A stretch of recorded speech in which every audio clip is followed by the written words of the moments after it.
pushing the limits of what used to be possible. Why are world records being broken on a regular basis? How do the world's greatest athletes keep shattering records? What is behind these advances?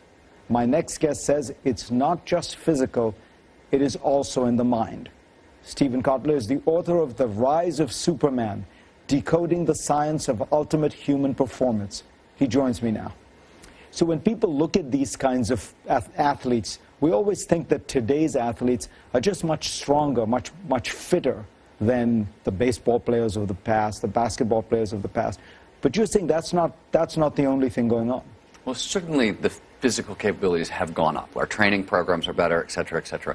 But elite athletes, they're pretty physically equal. It's a mental game at the upper edge of performance, and the people who have the edge there are the ones who are winning. And you call it something called the flow. What does that mean? Flow is an optimal state of performance. It means we feel our best and we perform our best. And everybody has some experiences. Flow are those moments when we totally lose ourselves in the moment and everything else goes away. Why do you look at extreme sports as a way to study flow? In extreme sports, something astounding has happened in the past 25 years. There's been nearly exponential growth in ultimate human performance. Nothing like that has ever happened before in history. So these guys give us a phenomenal case study for looking at flow. And the level of performance has gone up so much, we know that these athletes have to be in flow to perform. If they're not, as a general rule, they're ending up in the hospital or dead. Who were the most impressive athletes that you studied? The one I look at is a climber named Dean Potter. Dean Potter is a free soloist, so he climbs without ropes, he climbs without protection.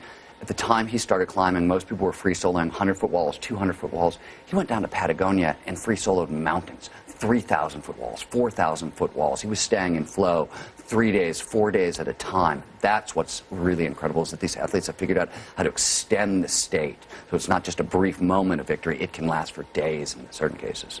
You talk about how this is actually something that can be learned, and it can be learned relatively quickly. I mean, there's one thing you talk about, which is you don't need Malcolm Gladwell's 10,000 hours to make this work. No, you really don't. One of the things that happens in flow is you get a big neurochemical dump in the brain, and neurochemicals are essentially tags for memory. So the more neurochemicals that show up, the more things are saved for later. In studies run by DARPA with military snipers, when they induced flow artificially using neurofeedback, they found the time it took to train novice snipers up to experts was cut in half. So that 10,000 hours might actually be 5,000 hours.